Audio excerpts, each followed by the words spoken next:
ఒక ఊరిలో కోడి ఒకటి దాని పిల్లలతో కలిసి హాయిగా జీవించేది. అయితే అనుకోకుండా ఒకరోజు ఆ కోడి పక్క ఊరికి వెళ్లాల్సి వచ్చింది. తన పిల్లల్ని పిలిచి విషయం చెప్పి, పిల్లలు, నేను తిరిగి వచ్చే వరకు జాగ్రత్తగా ఉండండి. ఎవరిని పూర్తిగా నమ్మకండి. మీరంతా కలిసికట్టుగా మసులుకోండి అని చెప్పి బయలుదేరింది. కోడి వెళ్లడాన్ని ఓ నక్క చూసింది. కోడి ఏదో పని మీద బయటకు పోతోంది. ఎలాగైనా రాత్రికి వచ్చి పిల్లల్ని హాయిగా అరిగించేయాలి అని అనుకుంది. అది నక్కుతూ నక్కుతూ కోడి పిల్లల దగ్గరకు వచ్చి, కోడి కోనలో ఈ రాత్రికి మీరు ఎక్కడ పడుకుంటారు అని అడిగింది. మేమంతా మా అమ్మ చెప్పినట్టు ముందున్న చిన్న గదిలోనే పడుకుంటాం అన్నాయవి ముక్త కంఠంతో. ఆహా, మీరంతా ఎంత మంచి పిల్లలు. అమ్మంటే మీకు ఎంత ఇష్టం. సరేలే, ఈ రాత్రికి మీరు మీ అమ్మ చెప్పినట్టు ఆ చిన్న గదిలోనే పడుకోండి. టాటా అని చెప్పి నక్క ఆనందంగా వెళ్ళిపోయింది. అది వెళ్ళగానే కోడి పిల్లలు తమలో తాము మాట్లాడుకుంటూ, అమ్మ ఎవరిని పూర్తిగా నమ్మవద్దంది కదా. ఈ జిత్తులు మారి నక్కను నమ్మడానికి వీల్లేదు. కాబట్టి మనం జాగ్రత్తగా ఉండాలి అనుకున్నాయవి. ఆ రాత్రి అవి ఆ గదిలో ముళ్ళు పడేసి బయటకు వచ్చేసి వెనుక పడుకున్నాయి. రాత్రి సద్దుమనిగాక నక్క నెమ్మదిగా వచ్చి ఆ గదిలోకి దూరింది. దాని ఒళ్ళంతా ముళ్ళు గుచ్చుకున్నాయి. అది అరవలేక నోరు మూసుకుని బాధగా మూలుగుతూ అడవిలోకి పారిపోయింది. అది చూసిన కోడి పిల్లలు బాగా నవ్వుకున్నాయి.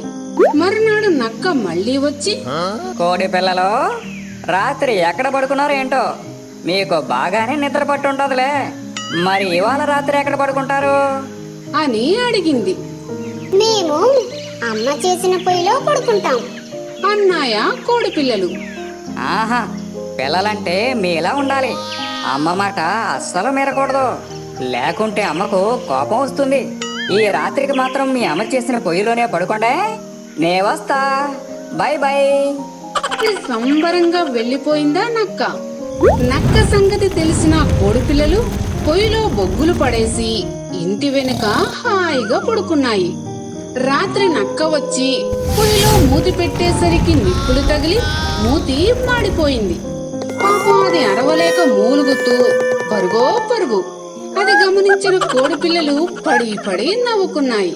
పట్టు వదలని నక్క మర్నాడు ఉదయం వచ్చి, ఓయ్ పిల్లకోళ్ళు, ఇవాళ ఎక్కడ పడుకుంటారా అని ముద్దు చేస్తూ అడిగింది.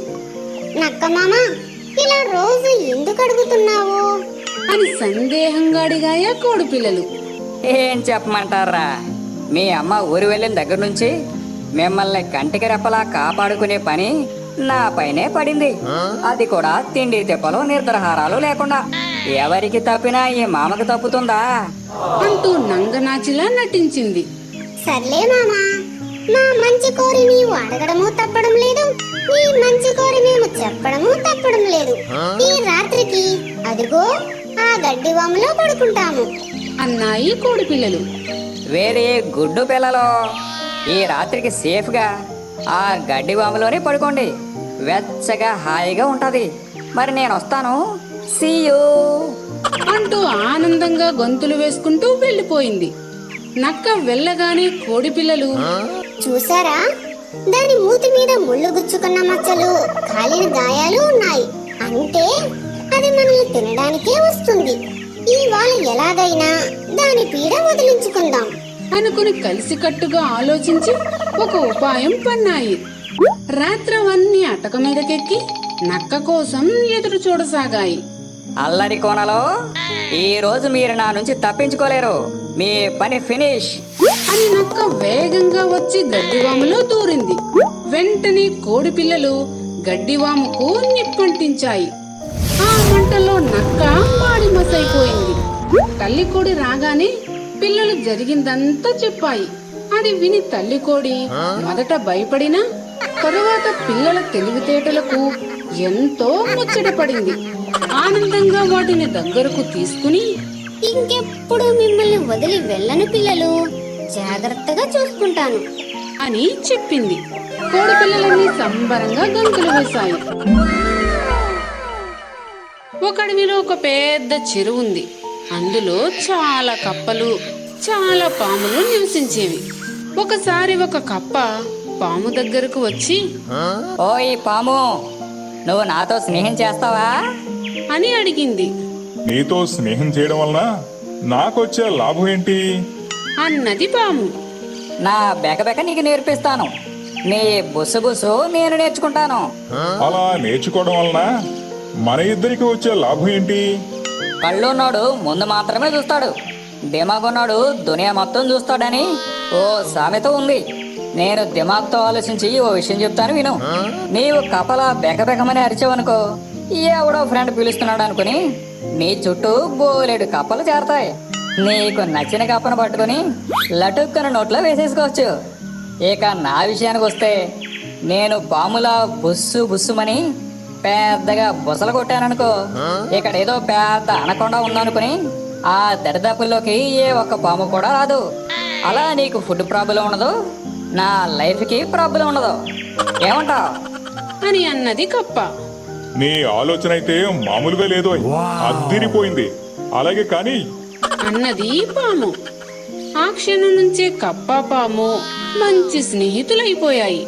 వెంటనే కప్ప పాముకు కప్ప కూత నేర్పించింది. పాము కప్పకు బుస కొట్టడం నేర్పించింది. ఆ తరువాత నుండి పాము నీటిలోకి వెళ్లి కప్ప కూత కూస్తే చుట్టుపక్కల బోలెడు కప్పలు దాని దగ్గరకు వచ్చేవి. పాము చటుక్కున వాటిని పట్టుకుని ఆనందంగా తినేసేది. అలాగే కప్ప నీళ్ళలో పెద్దగా బుసగొడుతుంటే ఆ శబ్దం విని దాని దగ్గరకు పాములు వచ్చేవి కాదు. దాంతో కప్ప ఏ భయం లేకుండా ఉండేది. ఇలా కొంతకాలం బాగానే కొనసాగింది. కాలక్రమేణా పాము చేసే పని కప్పలకు తెలిసిపోయింది. ఆ దుష్టపాము మన కోతను నేర్చుకుని మన మిత్రులను చాలా మందిని తినేసింది. ఇక ఇప్పటికైనా మనం జాగ్రత్త పడకపోతే ఎవ్వరం మిగలం. ఆ కూత విని ఎవ్వరూ వెళ్ళవద్దు అని నిర్ణయించుకున్నాయి. ఆనాటి నుండి పాము ఎంత అరిచినా దాని దగ్గరకు ఒక్క కప్ప కూడా వెళ్లేది కాదు. పాము తినడానికి ఏమీ దొరకక చిక్కి క్షీణించుకుపోయింది. చాలా కాలం తర్వాత కప్ప తన స్నేహితుడైన పాము దగ్గరకు వచ్చింది. ఓయ్ పాము మిత్రమా, ఎలా ఉన్నావేంటి? నీ బుస్సు నేర్చుకున్నప్పటి నుంచి నాకు మంచి సేఫ్టీ దొరికిందో. పైగా ఏ బాధ భయం లేకుండా తింటున్నానేమో, ఎంత లావైపోయానో చూసావా అంటూ పడి పడి నవ్వసాగింది. అసలే ఆకలి బాధ తట్టుకోలేక ఆ పాము విపరీతమైన కోపం మీద ఉందేమో మరో ఆలోచన లేకుండా తన స్నేహితుడని కూడా చూడకుండా ఆ కప్పను తినేసింది. ఈ కథలో నీతేమిటంటే, చెడ్డవారితో స్నేహం చేస్తే అది ఎప్పటికైనా మనకే చేటు తెస్తుంది. ఒక అడవిలో చాలా జంతువులు జీవిస్తుండేవి. పాపం అక్కడ ఓ ఒంటరి ఏనుగు ఉండేది. అది తన గుంపు నుండి వేరుపడింది. అది ఎంత వెతికినా తన బంధుమిత్రులను చేరుకోలేకపోయింది. ఆ ఏనుగుకు స్నేహితులంటూ ఎవ్వరూ లేరు. దాంతో తనతో స్నేహం చెయ్యడానికి ఎవరైనా దొరుకుతారేమో అని అది ఆశగా తిరగసాగింది. అలా అడవంతా తిరుగుతున్న ఆ ఏనుగుకు చెట్టు మీద ఓ కోతి కనిపించింది. దాని దగ్గరకు వెళ్ళి కోతి మిత్రమా, నాతో స్నేహం చేస్తావా అని అడిగింది. దానికి ఆ కోతి అబ్బో, నువ్వెంత పెద్దగా ఉన్నావో, అంత పెద్ద భారీ కాయంతో నడవడమే కష్టం. నాలాగా కొమ్మలు పట్టుకుని ఒక చెట్టు నుంచి మరో చెట్టుకు దూకడం నీ వల్ల కానే కాదు. అందుకే మనకు స్నేహం కుదరదు.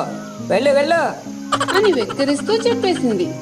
కోతితో స్నేహం కుదరనందుకు బాధగా వెళ్తున్న ఆ ఏనుగుకు దారిలో కుందేలు కనిపించింది. ఓ కుందేలు మిత్రమా, నాకు ఈ అడవిలో స్నేహితులంటూ ఎవ్వరూ లేరు. నాతో స్నేహం చేస్తావా అని ఏనుగు దాన్ని ఆశగా అడిగింది. అమ్మో, నువ్వు ఎంత పెద్దగా ఉన్నావో, నాలాగా చిన్న చిన్న బొరియల్లో పొదల్లో దొరగలవా? నీకు నాకు స్నేహం ఏంటి? వెళ్ళు వెళ్ళు అని కుందేలు నవ్వుకుంటూ వెళ్ళిపోయింది. ఆ తర్వాత ఏనుగుకు ఓ కప్ప కనిపించింది. దాన్ని కూడా ఓ కప్ప మిత్రమా, నాతో స్నేహించేవా ప్లీజ్? అని అడిగింది. ఓర్ని, నువ్వు అంత పెద్దగా ఉన్నావు, పైగా నాలాగే గెంతలేవు, నీతో నాకు స్నేహం కుదరదు, పోపో. అని కప్ప చెప్పేసింది. దారిలో గాడిద కనిపిస్తే దాన్ని కూడా స్నేహం కోసం అడిగింది. నీకు నాకు స్నేహం ఏంట్రా బాబు, ఎవరైనా వింటే నవ్విపోతారు అని హేళనగా అంది. ఈలోగా అడవిలోని జంతువులన్నీ చెల్లాచెదురుగా పరిగెడుతూ కనిపించాయి. ఏమైంది? అంత భయంగా ఎందుకు పారిపోతున్నారు? అని ఒక జింకను ఏనుగు అడిగింది. అయ్యో, ఏం చెప్పమంటావు, ఈ అడవిలోకి ఒక పెద్ద డైనోసార్ వచ్చింది. అది జంతువుల్ని వేటాడుతోంది. నేను ఎక్కడైనా దాక్కుని నా ప్రాణాలు కాపాడుకోవాలి. వస్తాను అని చెప్పి పారిపోయింది. ఏనుగు ధైర్యంగా తన స్నేహితులందరినీ కాపాడాలని అనుకుంది. డైనోసర్కి ఎదురుగా నిలబడి మిత్రమా, దయచేసి నా స్నేహితులను ఏమీ చేయవద్దు అని వినయంగా అడిగింది. ఏయ్, నీ పన్ను చూసుకో. నీకెందుకు వాళ్ళ గోల? అడ్డొస్తే నిన్ను తినేస్తా, పోదలగా అని అంది డైనోసర్. ఆ మాటలు వినగానే ఏనుగుకు చాలా కోపం వచ్చేసింది. తన తొండంతో డైనోసర్ ని వక్కటిచ్చింది. దాంతో డైనోసర్ కి కళ్ళు బయలు కమ్మాయి. కాసేపటికి తేరుకుని డైనోసర్ అక్కడి నుండి జారుకుంది. ఈ విషయం తెలుసుకున్న అడవిలోని మిగతా జంతువులన్నీ చాలా సంతోషించాయి.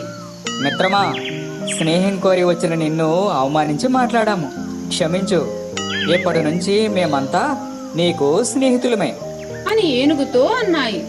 ఏనుగు తనకు అంతమంది నేస్తాలు ఒకేసారి దొరికినందుకు చాలా సంతోషించింది. ఈ కథలో నీతేమిటంటే, స్నేహం చేయడానికి ఆకారంతో సంబంధం లేదు, మంచి మనసుంటే చాలు. ఫ్రెండ్స్, ఈ వీడియో నచ్చినట్లయితే లైక్ చేయండి, షేర్ చేయండి. అలాగే మా ఛానల్ సబ్స్క్రైబ్ చేసుకుని మాకు సపోర్ట్ చేయండి.